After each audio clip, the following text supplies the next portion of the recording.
Hi, and welcome to City Girl with Country Roots 2021. We have now started our one series from start to finish. We hope that you will enjoy coming along with our experience this year.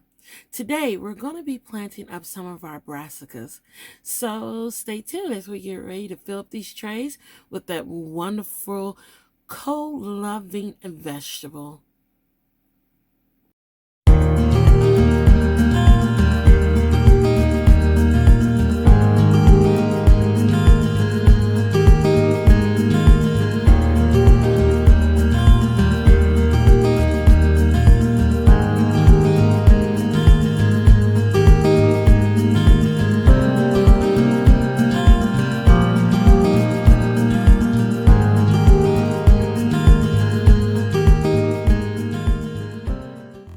As you see, one of the most important things about planting is going to be the fact of organizing where you want your seeds to be planted at. So that's what I've currently done. I've laid out all my seeds and what trays that I'm going to actually plant them in. This is going to be my Brassica tray. So of course I have like my broccolis, my cabbages, my bok choy. This year I'm also trying to plant and grow kohlrabi. I have my collard greens, my kale greens, my mustard greens, and my turnip greens. All of that is going to be put in these trays. And inside of here, as we go along and we start doing our planting, you will see that I'm using, it's like 12 trays, and each tray has 6 cells to them.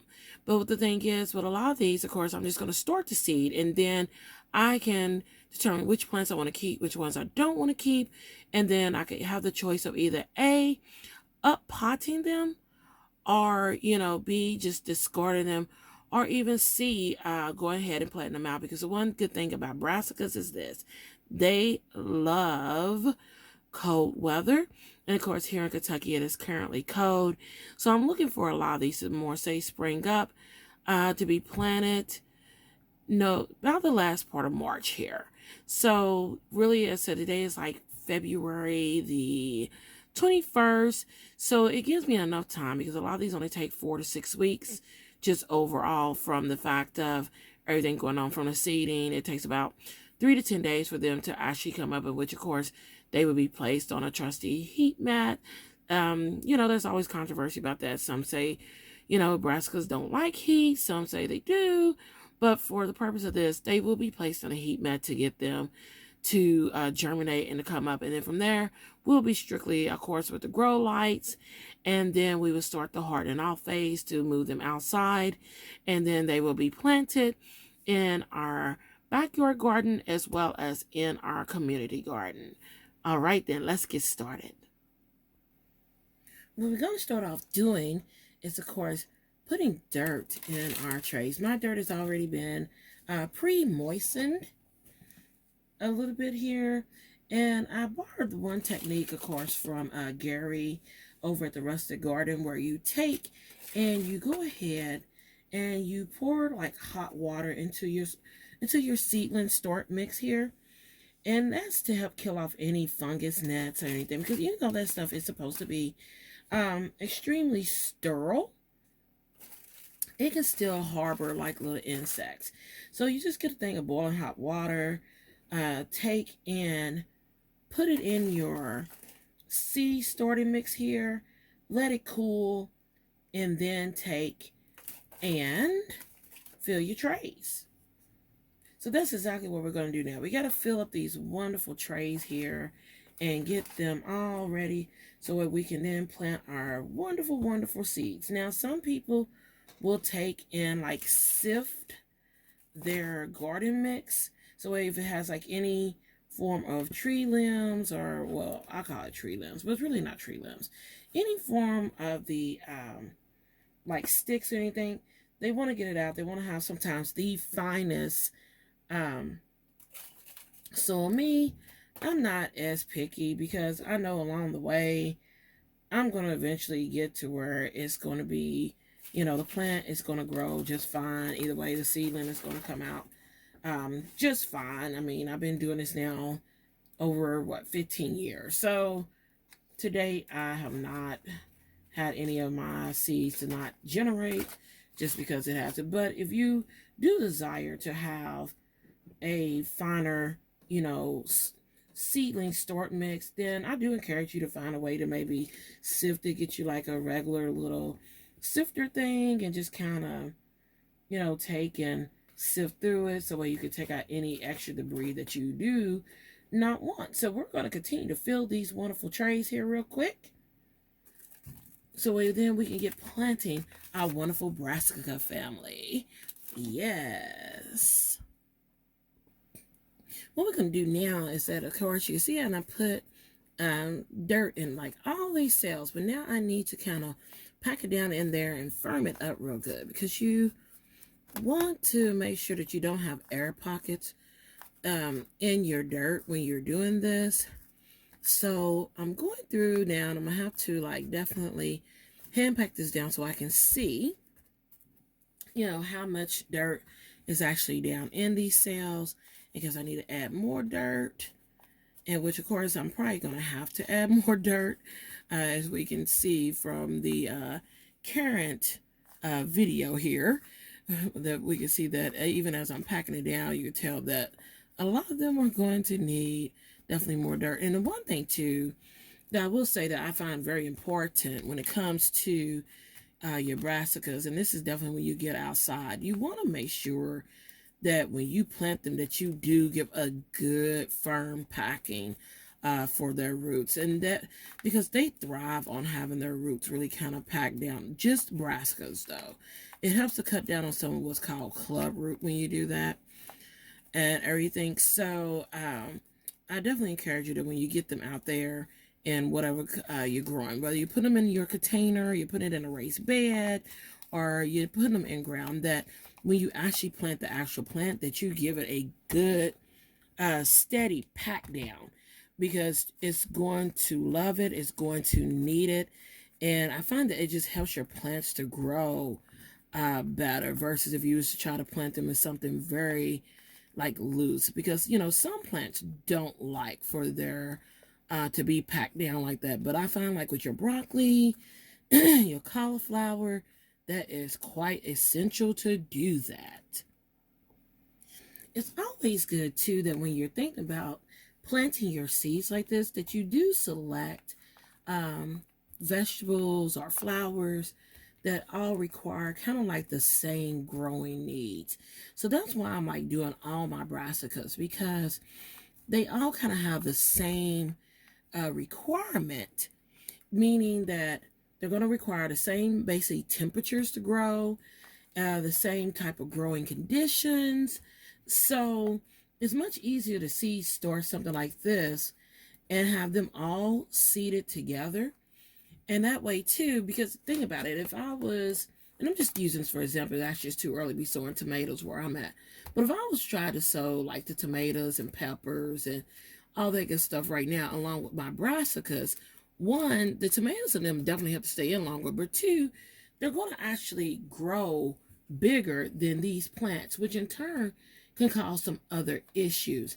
So it's good when you know that you have certain things that are in the same family that definitely require the same growing mediums, to just go ahead and plant them together. So these are a lot of tray cells, in which of course I'm going to have to go back and add a little bit more dirt to them to finish filling them up, which I already knew that, but that's why you want to go ahead and pack this down so you can kind of see what all you're going to need and everything, So yeah.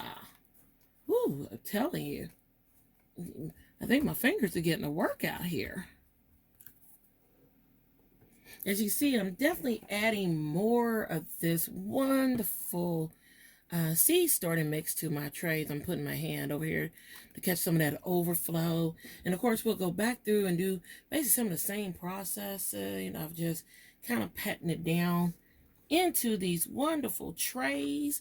I'm so glad that you all are coming along with me for this journey. It's not too often sometimes that you get to combine your love of doing things and also sharing it with people. And that's one good thing about loving to have these videos now. And even with YouTube, people can, express and show you some of the things they love, some of their hobbies, and also to maybe help others who may have had questions or maybe think that it's impossible to even get this done. In which, I mean, it just all depends on, everybody's situation, because of course everybody's situation is different. But the one thing I will say that for me, when I am gardening and doing all my garden stuff, it is my time. It's like relaxation time. And somebody be like, oh my goodness, how can you say that with everything that goes on with gardening, considering that, sometimes the failures and everything that happens with gardening. But with so much, even your failures, it's always so much success.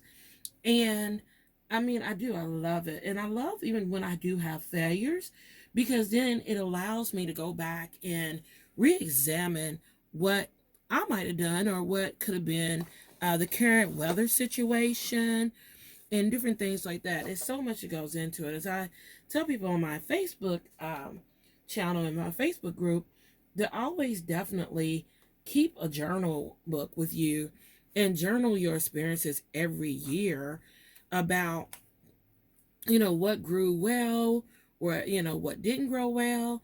And as I tell you, the number one rule, as I tell them on my Facebook live every week, is that I always tell them, do not be afraid to fail. That is like the number one rule, especially in gardening. And actually, I always tell them too, you can apply that to life. Do not be afraid to fail. Because of course, when you have failures, you have good learning experiences from them. And you learn, you learn from them. And believe it or not, majority of people who have ever made a ton of money, from your millionaires to your billionaires, trust me, they've all been through a ton of failures, but they picked themselves right back up from those wonderful bootstraps and went on to do something, else, or basically perfect what they considered a failure. So that's a good thing about life, and definitely about garden. I think garden too also teaches patience. And even like right now, this is patience at its best, because you will literally have to come through here and try to get all of this padded in, which of course I still got to go back and re-break these down into basically their individual cells. So yes, patience is definitely a virtue, but I do love the fact that it gives me what I like to call a little bit of me time, a little bit of my mind time. Yeah, that's what I like. Some people ask, does it have to be seed stored and mixed? Can I use like in-ground soil or potty mixed soil? Well, the thing is, you definitely do not want to use in-ground soil. And you sure do not want to go outside and dig up any soil or dirt from your yard, because Lord only knows what is creeping, crawling, and in that. You want to, when you're starting your seeds, to have the most sterile soil as possible. Now, I will say that some people do use just regular potty mix. And I mean, it works just fine too. But the thing is, with the potty mixes, they tend to have sometimes that little extra added in, because usually they're looking at the fact that you're planting a plant that is already mature.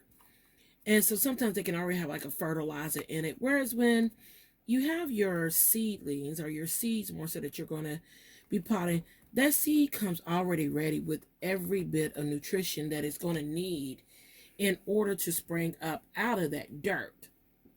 So it doesn't need necessarily the fertilizers and everything just yet for it.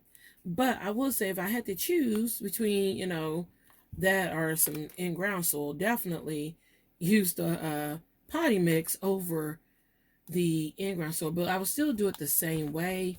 Kind of sterilize it with some hot boiling water, because say you want to kill whatever like fungus gnats and different little bugs and stuff that can still be in those bags. Because a lot of us, you do buy your soil and stuff from the big box stores, and that stuff just gets wrapped up. They very rarely sometimes ship certain parts of it back, they'll wrap it up and leave it outside.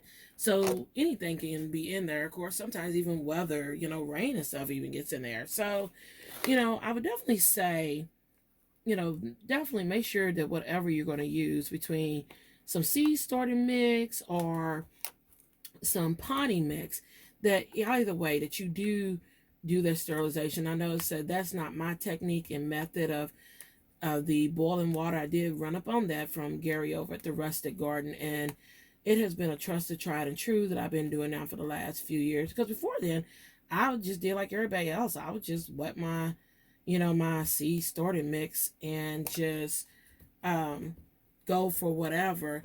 And I was pretty fortunate not to ever run into like having the fungus gnats and stuff. But after he said it and stuff, I was like, that does make sense. Kill that stuff off, because it said these bags and different things, they just sit in a warehouse, or some of them just sit outside. And I was like, okay, let me do that then. So yeah, so I definitely encourage you to definitely do, that part of it. Keep, definitely sterilize it, and choose between what medium you're going to use. Now, some people will go ahead and use their potting mix, especially if they're storing their seeds already in their pots. So that's definitely no problem. So that's why I was saying, really, it probably doesn't matter between the two. You probably can get more bang for your buck for using a good potting mix over definitely having to buy a seed starting mix versus, then buying potting mix, especially if you're going to either A, be potting in the container automatically, or B, going to have to sometimes up pot that. But you'll be surprised. Some people still take their same seed starting mix and even up pot their plants with it, because when you get to that point, you're already giving a fertilizer in their soil. So, it just depends, I think, on that. But just avoid digging up dirt from your backyard, front yard, side yard, and avoid using in-ground dirt. And trust me, the bags are labeled. If you're going to the big boxes, those bags are labeled. They do tell you whether it is in-ground or potting. So definitely avoid the in-ground mixtures and stuff, because it's going to be too heavy. In fact, it would basically suffocate your poor little seedlings, and is liable to not pop up, because too, you don't have the outside environments, and you don't have like the worms and stuff that go through to irrigate the soil to break up some of that for you, for your seedlings to come up. Yes, what you're seeing me doing is, because a couple of these still just use just a touch more dirt to kind of be at a decent level of everything. So yeah, think about that. One thing I love to do when I'm actually doing my seeds and starting my seeds is that I actually love to take and plant my stuff alphabetically. So like starting off, I like start off with my broccoli. Of course, this year I'm trying 2 new varieties from House Tools definitely for the spring. Of course, when fall comes around, I'll probably switch up and go back to like a couple of my Baker Creek ones that I really love and everything, or either like a couple of my Johnny seed ones that I do love too. I love Calabrese is one of my ones that I definitely love as far as a broccoli. But I'm going to try these 2 out. One is like the Green Magic, and the other one is called Emerald Crown. Green Magic is supposed to be ready within 55 days, and the Emerald within 60 days. So what I'm going to do here is I will plant, of course, granted they're both broccoli, but what I would do is I'm just going to drop several seeds into the cell for what this one would be, which would be the Emerald Crown. And then over here, I'll drop like several seeds for what would be the Green Magic. And then I'll label them, because this way too, as I'm going across, if I forget, besides the fact that I will have this video, then I know that I plant them alphabetically. So like then the next thing that I will plant would be my bok choy. So that would be the next thing. Of course, this is the mini bok choy. I grew this last year and it grew wonderfully and beautifully and everything. So I'm looking forward to growing it again. It was really, really tasty. It was the first time I've ever had bok choy, and kind of cooked it up with a little bit of lemon and onion, and Morse did a little bit of a stir fry with it. So I'll be curious to see how different ways to incorporate it this year. But so that would be like the next thing that I will start to plant, and so on throughout all my trays. That way, like I said, if I come back and I go, oh, what was there? I know that as I go across, everything is in alphabetical order, and it helps me to keep track that way before I get my labels in. So let's get started with going ahead and opening up our broccoli seeds. As we can see, broccoli seeds are really, they're kind of small, but trust me, they are way bigger than celery seeds and stuff. Ooh, those things were microscopic. So I'm going to take these wonderful seeds right here, and I'm just going to take and sprinkle a few of them into my dirt here. Normally, and I'm trying this different this year, because normally what I would do is kind of just take and take a pencil and put a hole, not real deep, because the thing is, when your seeds are not overly big, you don't want to take and like plant them too far deep. But what I would do is I would take my little pencil, punch a hole in there, just deep enough for my seed, and then go back and cover it. This year I'm gonna try just kind of laying them on the surface. Well, you see me kind of pushing them down like this, but then I'm gonna come back with some more dirt and just cover them up that way and everything, because it's important that your seeds make dirt. And of course, you see me just like seeding away, and somebody will probably be like, oh my God, she is overseeing the heck out of that. Well, actually I'm not, because each one of them, if they all make a plant, that's fine, because I need every last bit of them to make one for real. And I'm going to end up separating them anyway into their own individual plants. And I'll keep a few of them here at my house. The other part of them I will be taking to my community garden, and they will be growing on a nice little 30-foot row. As well as this year too, we're also doing veggie boxes and everything. So it's kind of like I need all of them to have a sprout for the most part. But even then, if not, I said I'm going to take them and separate them anyway, like I normally do. So I am planting, looks like more than what should be in there, but that's okay, because I will automatically up pot them and separate them out from the get-go. So that's not going to really be a real big issue. So that right there, of course, was the emerald. Now let's go ahead and get in here with Green Magic Broccoli from Haas Tools. I discovered Haas Tools last year, and I ended up, the first thing I bought from them, two things I actually bought from them, was the twisted cauliflower, which I'm definitely planting again this year. That was the first time I've been ever be able to grow cauliflower. I've always struggled with growing cauliflower, and I grew theirs last year, and they're all top turnips. And I'm telling you all, those things rocked. So I'm trying out a few more of their seeds this year to see, different things from them. And, not all their seeds, of course, is organic or hybrid, or it just depends. But, the one good thing sometimes about having even sometimes your hybrid seeds is not the fact that they're going to kill you. It's the fact that they've been, crossbred with a couple of different other plants to give you some of the things that you're going to need, like in disease resistance, sometimes formation, and different things like that. Now, don't get me wrong, because I'm like an heirloom junkie queen. I grow a ton of, especially when it comes to my tomatoes. Oh yeah, I'm all about my heirlooms and everything. And some people are like, oh my God, but can it be organic?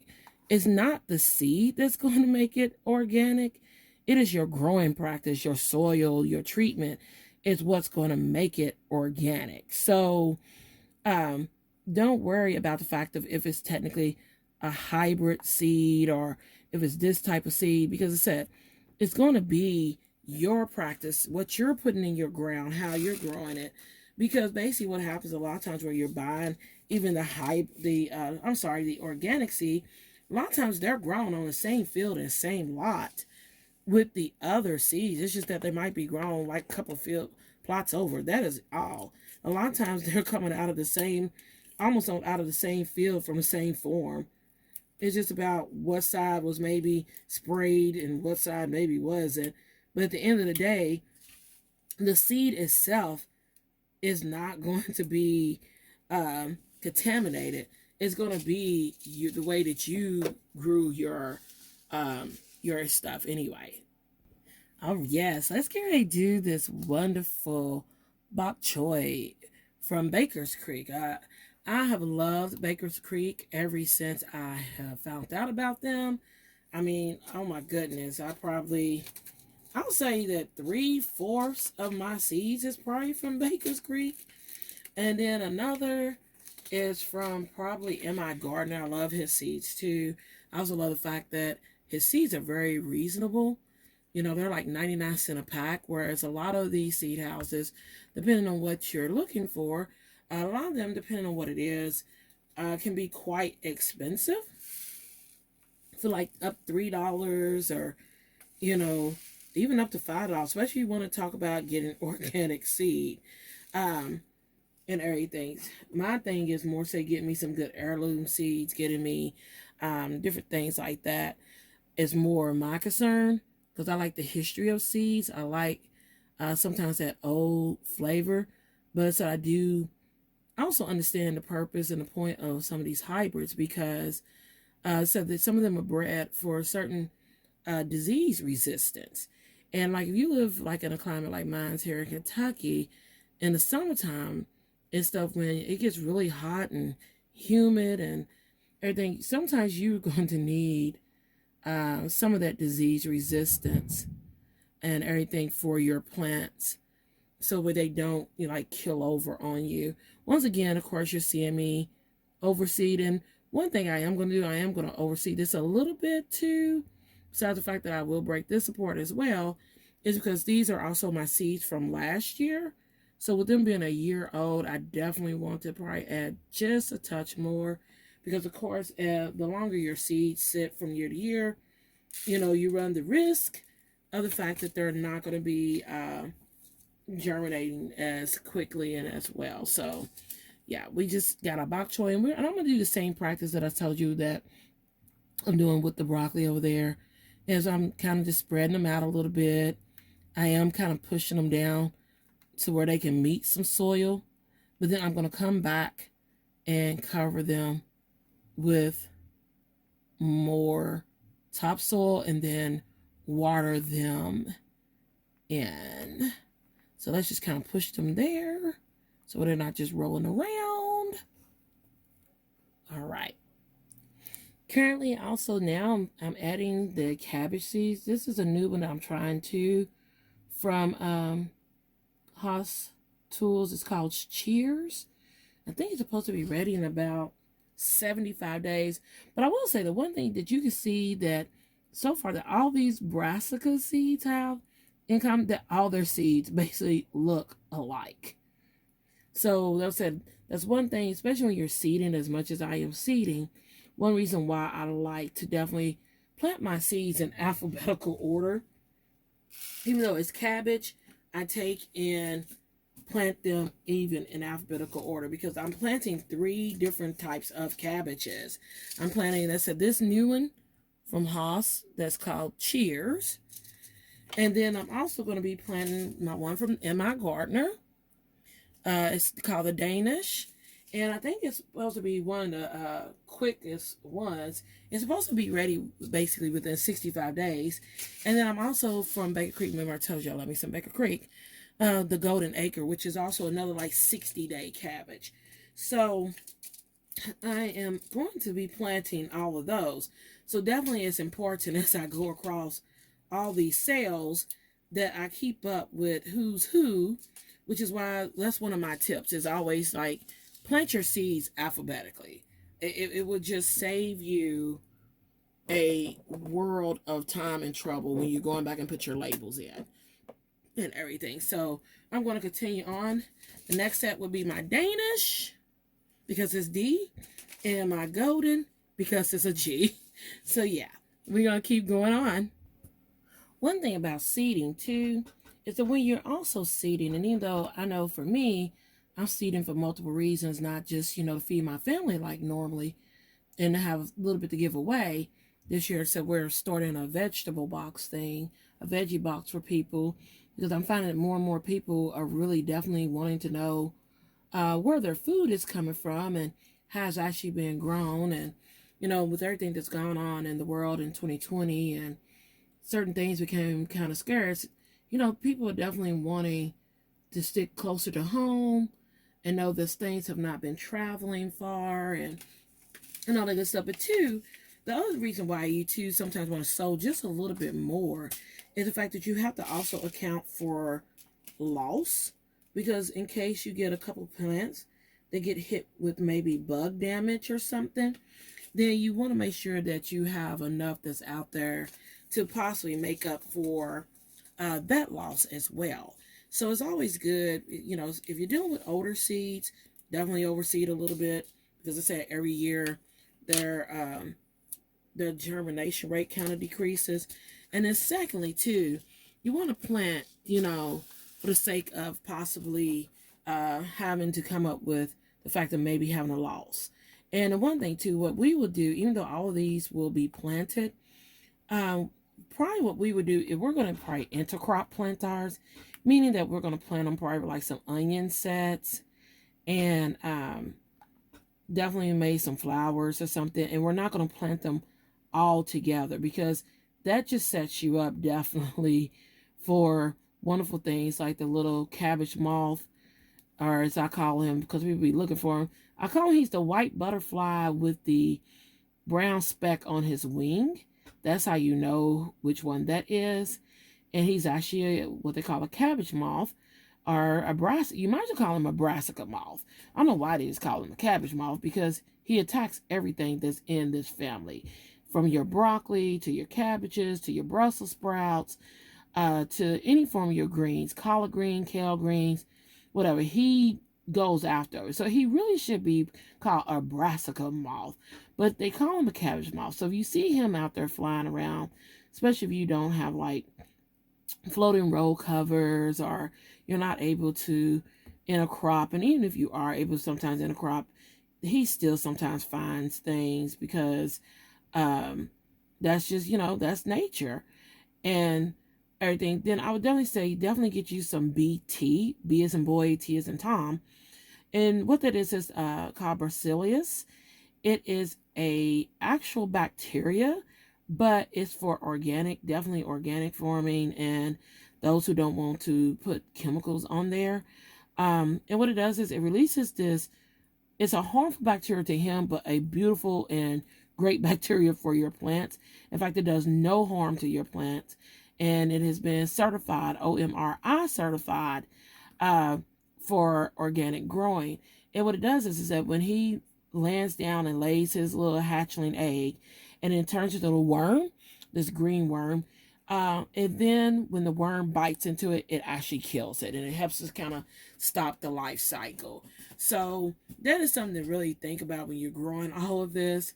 But it's definitely, don't be afraid to do a little bit overseeding, because a lot of your vegetable seed companies do send you plenty of seeds. Like in Luke's package, which is M.I. Gardener, I mean, his cabbage seeds, he sends probably over 100 something seeds, which is, y'all see the size of those seeds. I mean, you can probably get through, definitely depending on how much, acreage or whatever you're going to be doing, you can definitely get through probably a year, maybe even 2 years of just one package of his seeds at 99¢. So, and the same thing with the cabbage from the golden acre cabbage from. I'm going to now plant some Minuteman cauliflower. I haven't planted this one yet, so I'm curious to see, but it's supposed to be a 50-day cauliflower. So I'm curious to see too if it's also like self-blanching, more say, or where it wraps its own leaves up. This one I grew last year, which is Twister from Haas. Love it. It's the first time I've ever been able to grow cauliflower. It was a very good tasting cauliflower. So it's definitely back in my 2021 lineup.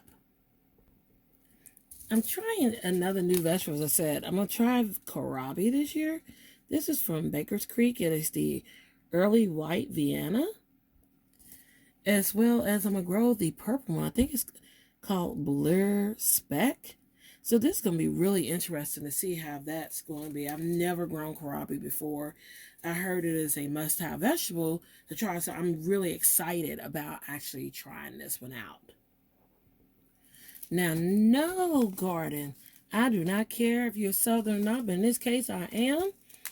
Without your Georgia Southern collard greens, you need your collards. I'm trying 3 different kinds this year. And everything. Greens, of course, is where it's at, whether it's in your collard greens, your kale greens. It's in the greens, honey. That's when you definitely know that you're a Southerner. Like I say, y'all better have some greens now. So I'm not coming over there. So, anywho, I'm going to be planting some wonderful Georgia collard greens. I'm going to try a new one out from Haas as well. It's called a Top Bunch 2.0 collard. I'm kind of scared when it says 2.0, but hey, I'm also adventurous too. As well as it says champion collards from Johnny. So I am actually going to plant 3 different sets of collards this year. Let's go ahead and pad these collards on down in here. So I'm going to come back and just add some topsoil over. I'm going to try that method. Now, when it comes to when I get ready to seed my watermelon seeds and I get ready to seed my zucchini seeds, I will be back with my pencil putting me a hole in my dirt and seeding those. But for these, since they're still little, but not as little as, oh my God, like lavender seeds, carrot seeds, lettuce seeds, oh my goodness, those things be like microscopic. So I could definitely see what I say, just put them on top of the dirt and like maybe sprinkle something over the top of them. I don't have nothing in this one yet. I'm just kind of prepping it down real quick so the seeds don't go rolling around and everything. Because the next thing we're definitely going to get ready to plant is some kale. And the thing that I love about, if you would notice, I have a theme here. I have a lot of purple that goes on in my garden and stuff. So this is scarlet kale from Baker Creek. And of course, I'm definitely growing the blue curl Scotch kale and everything. So definitely growing those. Got to have kale, greens all over the place. But I love my purple vegetables. Like you will see that I grow purple green beans. Of course, I planted a purple kohlrabi. I planted a purple kale. I grow purple corn. I grow purple peppers, even a couple purple tomatoes. Of course, my favorite color in life is purple. So, yeah. But what you'll find too is that the purple vegetables now, in all honesty and seriousness, is that they have a lot of antioxidants in them. And you'll also find too that a lot of times some of the insects and stuff don't tend to bother them as much either. So that is one of the benefits of like definitely growing like the purple vegetables and stuff. So let's go ahead and get ready to seed up this purple kale, which is called scarlet, as well as our blue curled kale and everything too. All right. The one thing is we'll be able to kind of see these kale seeds. I don't know if you can tell on the video, but they're kind of more of a brownish color. At least these are. This is the blue curl, like Scottish curl. And I had one to jump over there to my collards. Let's bring it back over. At least the one thing about it is, with it being that color, I could actually tell that it was the wrong one. And you see me just definitely overseed these. And that's because these seeds are now like 2 years old. They are like from 2019. And actually the ones I just got through with was 2018. So remember what I was telling you. Whenever you have seeds that are that old, one, you just want to overseed a little bit anyway for loss. But the older the seed, the more you kind of want to go ahead and just plant a few extra. We're now going to go ahead and throw in our wonderful scarlet kale. I love the way scarlet kale grows. It is so pretty with all this purple. But don't take my word for it just because I love purple. But I mean, like, seriously, it is like a beautiful green to watch grow. And the one thing about it is I tell them, like, scarlet kale, as well as like with the purple green beans, is one good way to definitely get like kids to eat vegetables and to be a part of it, especially young kids if they are not real big vegetable eaters, is because they turn green. So for children, it's like magic. It's like they go in one color and then come out a different color. So that is one thing to definitely do if you want to try to sometimes get your kids to eat more, and definitely get them involved in the gardening process. That's why I definitely love, I think, growing like peas and stuff, because with peas, they're probably one of the quickest growing things when it comes to children being able to see something that they really might like. Besides like lettuce. I mean, lettuce grows pretty quick too. But when you get into growing your wonderful peas and stuff, and they can actually go out there and pick them off, especially if you do like sugar snap peas, they can eat those right off the vine, which is another reason why I definitely love growing organic and not really treating stuff. I like it when I can go in there and just eat my vegetables like straight off the vines, and just not worry about if they've been chemically treated and processed. Now, grant you might want to just kind of shine them up on your clothes real good, depending on what it is. But if you get hungry enough and you're out there working in your garden, trust you me, you will appreciate the fact of not having those chemicals on your vegetables when you out there. So like I said, last year I grew purple sugar magnolia peas, and my Lord, they was beautiful. My son said they tasted really good. I don't eat peas. I'm actually allergic to them as far as consuming them, but I do grow them for my son. So, but they smell so good. They were so pretty. And this year we're also going to add in the King Tut pea, which is also a purple pea too. So I'm looking really forward to all of that. Let me go ahead and kind of make sure that these are touching some soil in here too. These are over here are my scarlet ones.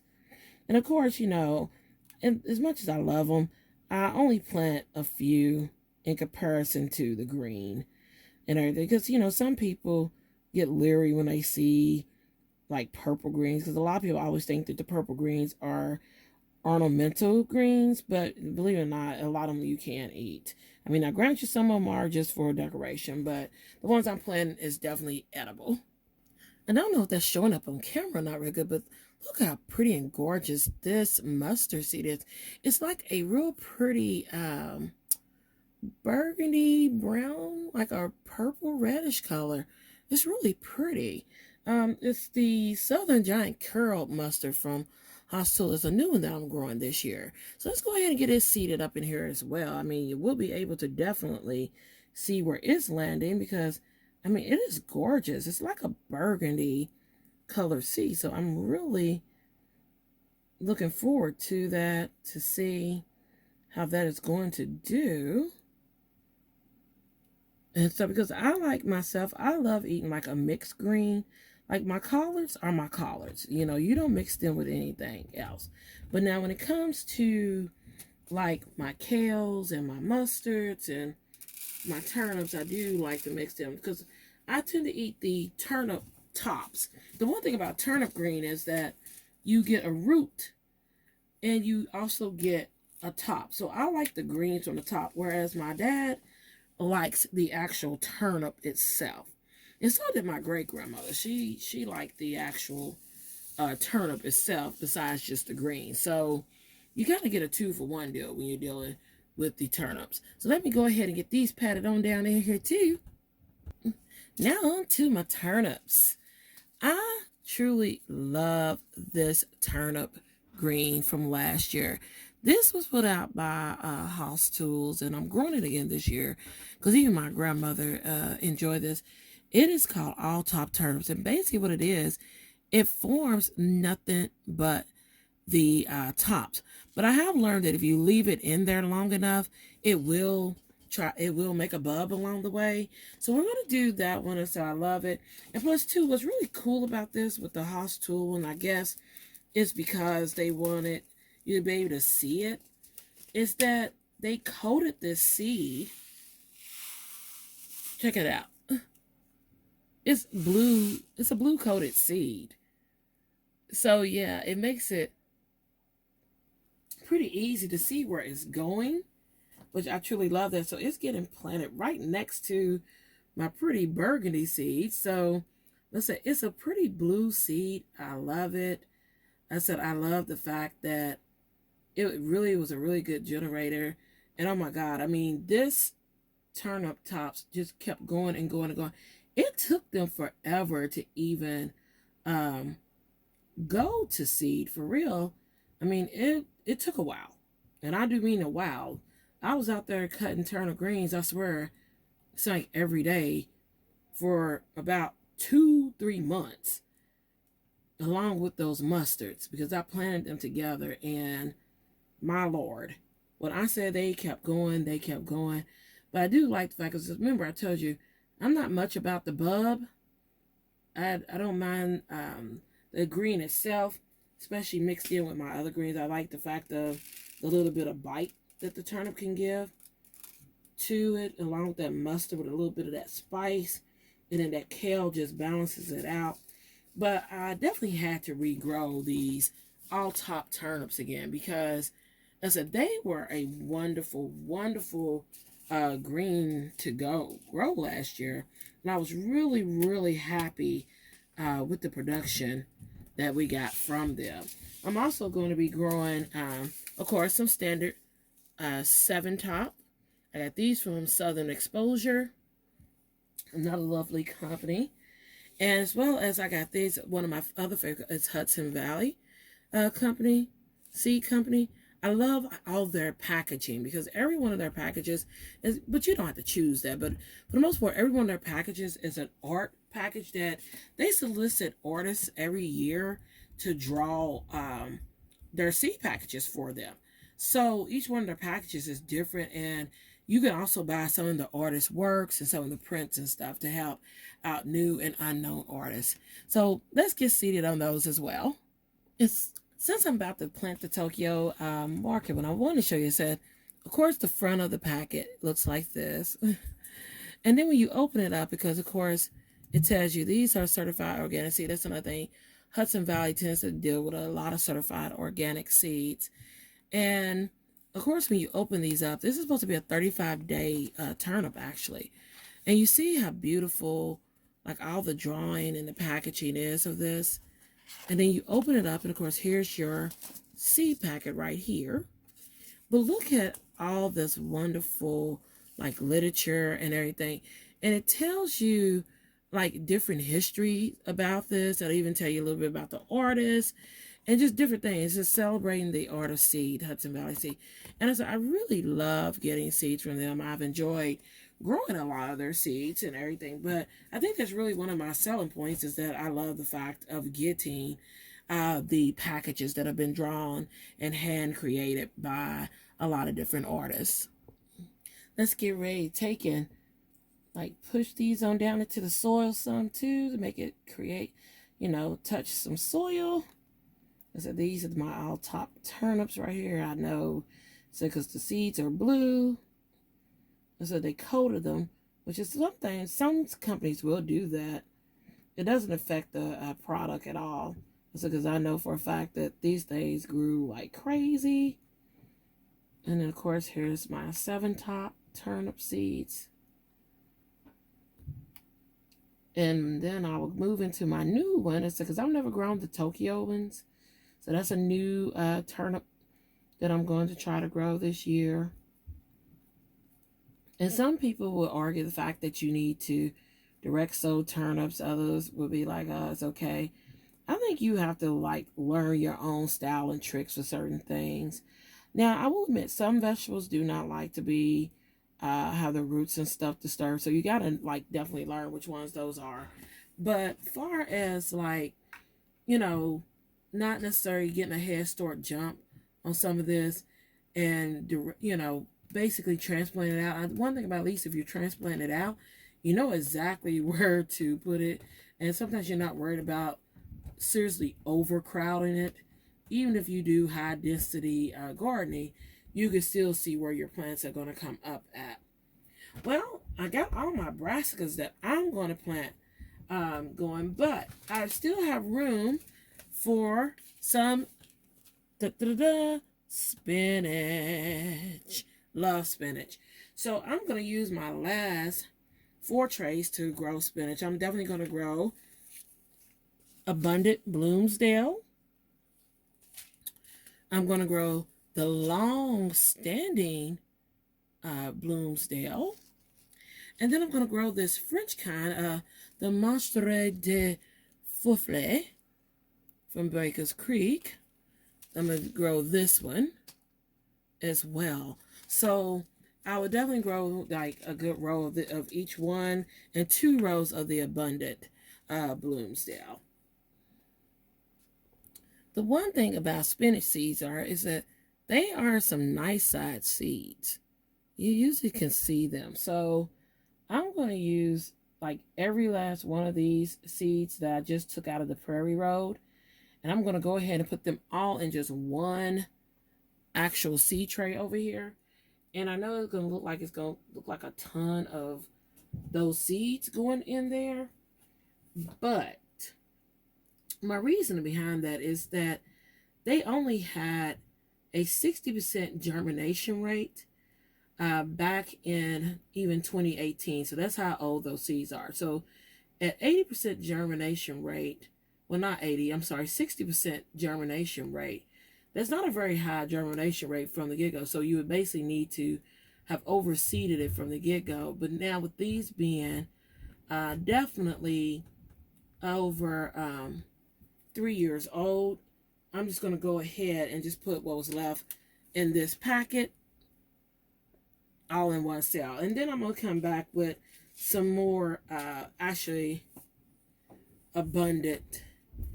And I'm going to take and finish filling out the rest of these cells over here with it and everything. And these were packed in 2020. So, and let me see. They haven't said what exactly their germination rate is for this, but it's I am going to pack that out. In fact, well, I might move a couple of these because I can move a couple of these over here and see if maybe they'll come up from Prairie Road. So their germination rate overall from the get-go for the seeds was not necessarily very impressive. So you would have to have definitely overseeded even in 2018, added a lot more seed to hopefully get enough plants. So let's just grab a couple more.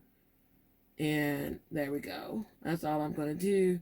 That gives me those 2 cells from them and hopefully something to come up. It says spinach is really finicky on even growing, period. I don't care if you sow it outside or do it from transplant. I do it both ways. And it's just a very finicky seed that doesn't always like to grow. So I'm going to finish up these next 4 trays with more abundant. And then I will be planting my long-standing Bloomsdale right here.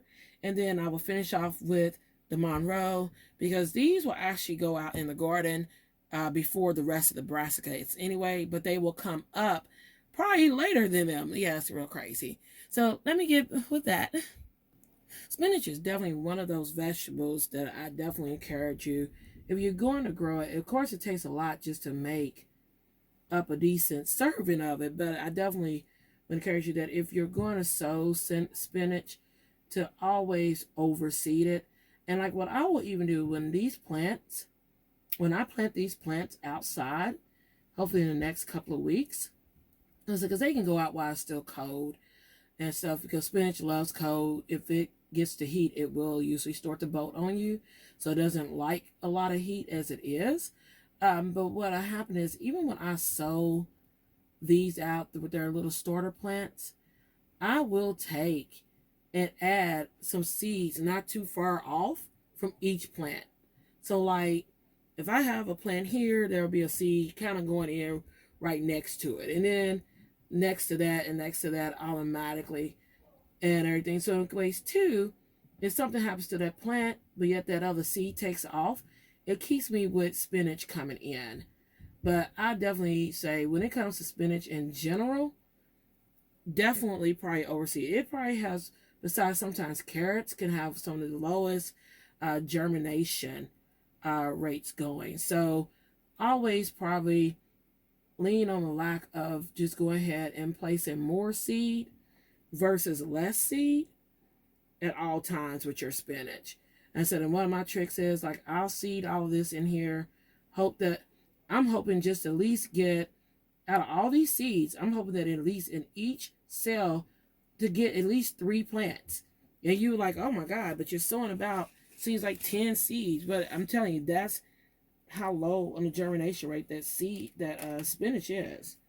Spinach does not like germinate all that well. Is what I found over the years. So what I do is I just automatically I plant more, I seed more from the get-go, and then also when I'm planting them, I put a seed in the ground at the same time.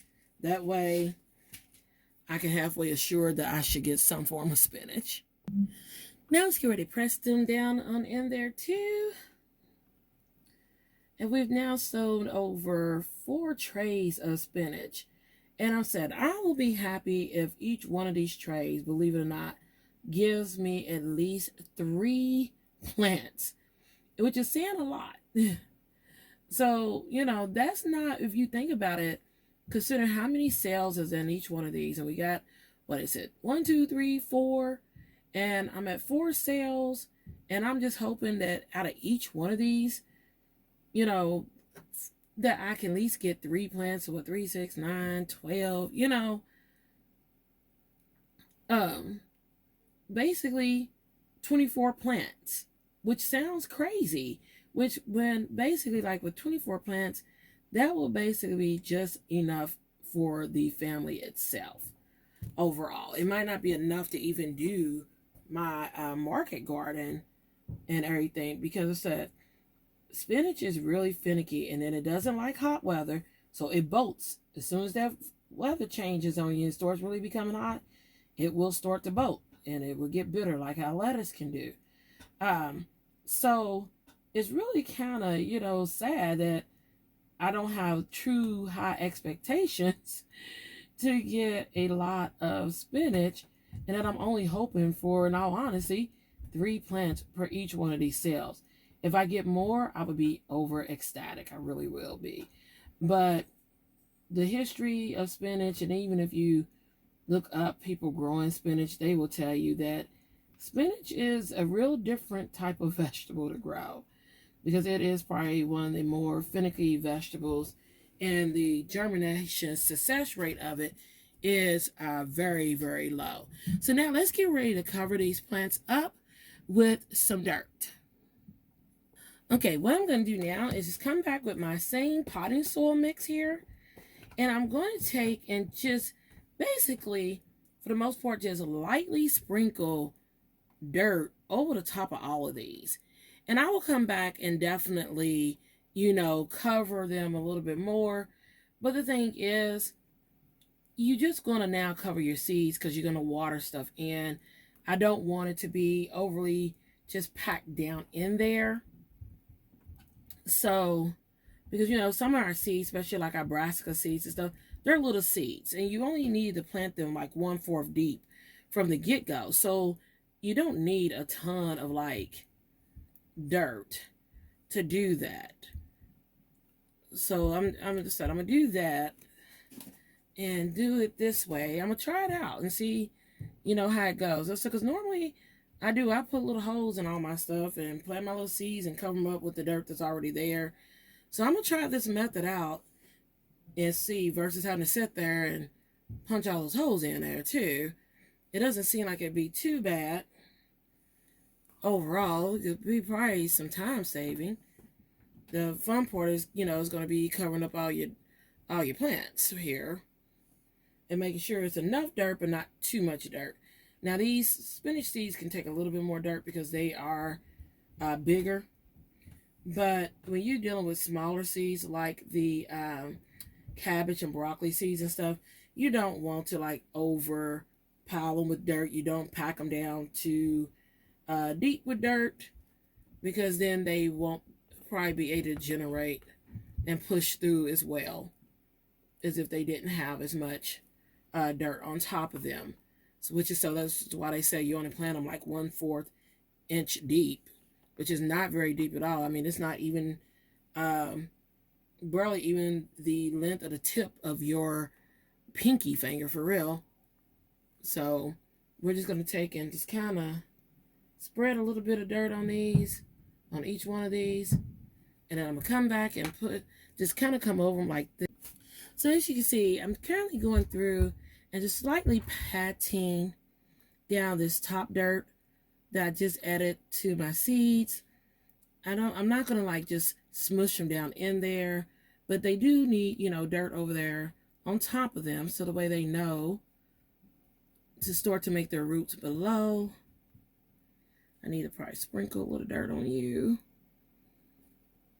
And as we go along, we're just going to pat a little bit of that dirt down. So I didn't put a lot on top, because you don't want to just, for the lack of terminology, not using water, but, drown your seeds.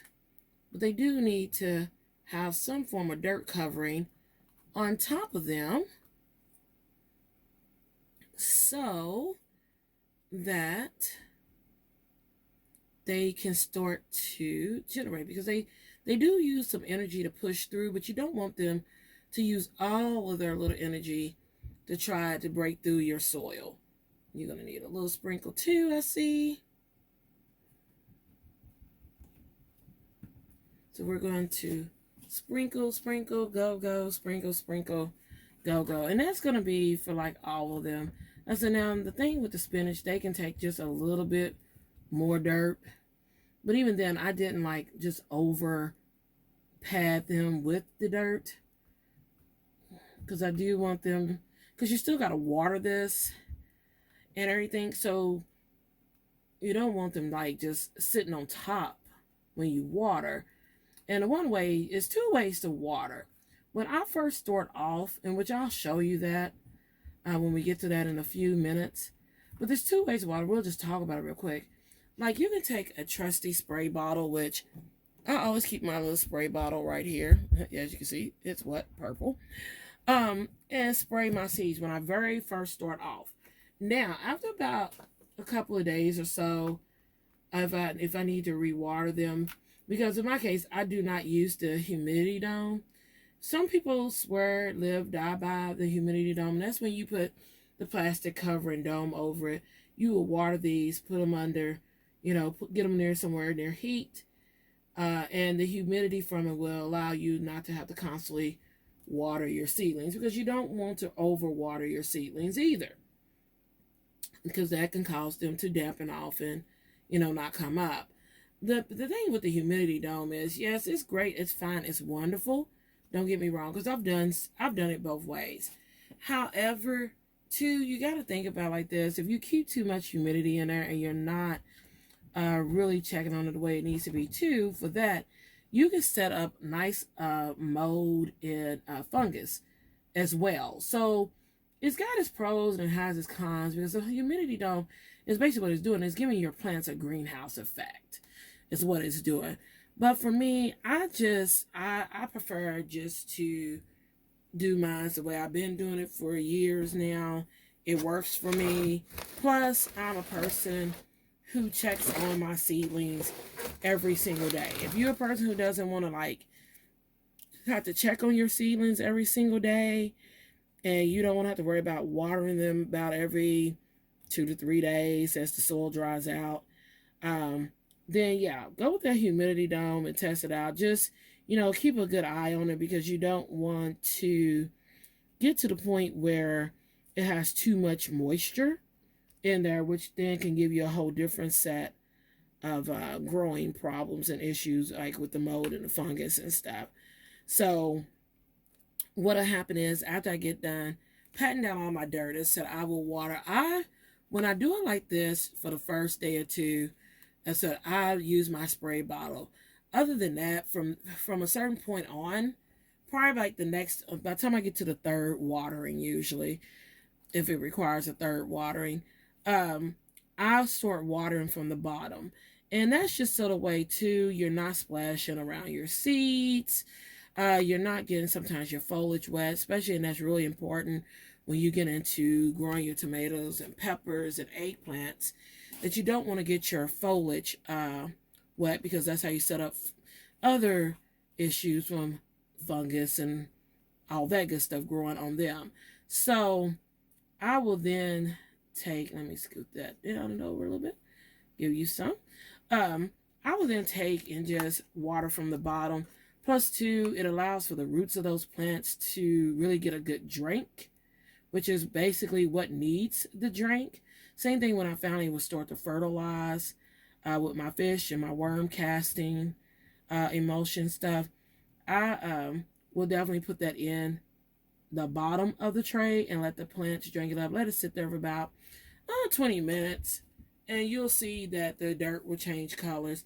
And then anything that's left, you're just going to drain it from that tray and move on, because you don't want the plants to be sitting in water like all day and all night either.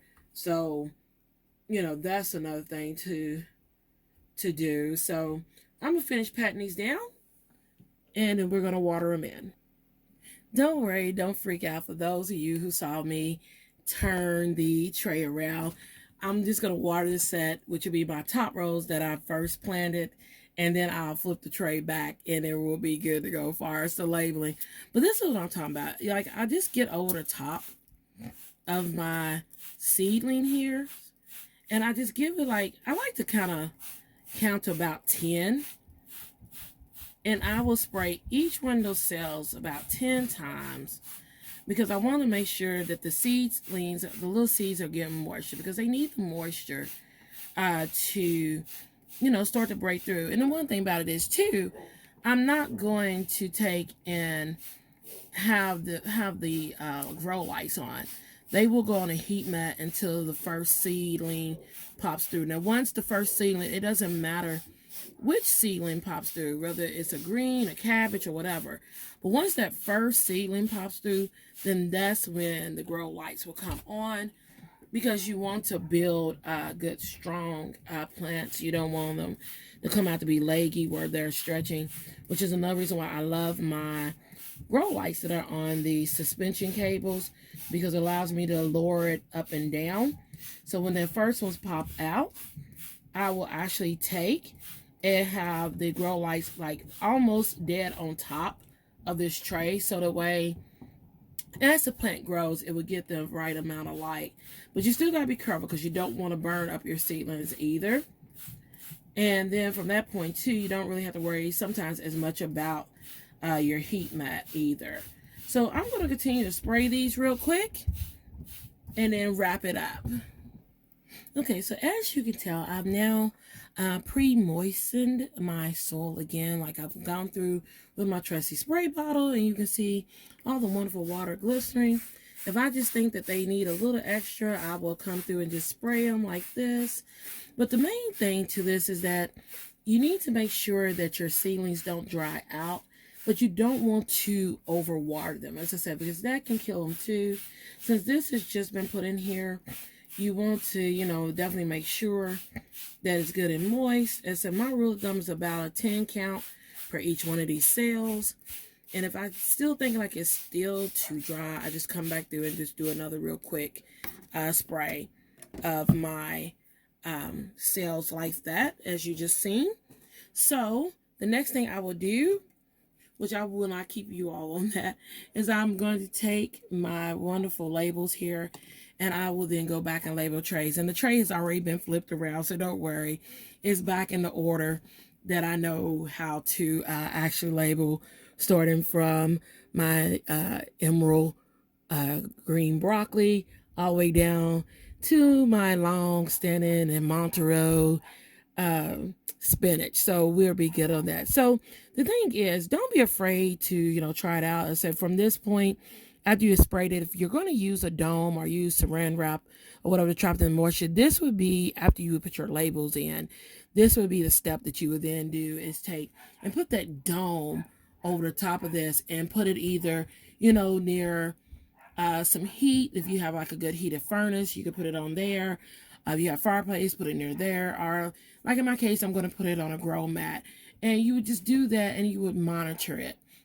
So we're going to actually just go ahead and tune off from here and everything. I'm going to go ahead and get all of these wonderful things labeled and placed on the heating mat. So thank you for joining me here at City Girl with Country Roots. Please remember that if you're watching this on YouTube, to like, subscribe, as well as share my videos. And if you're watching this, of course, on my Facebook channel, please do the same things.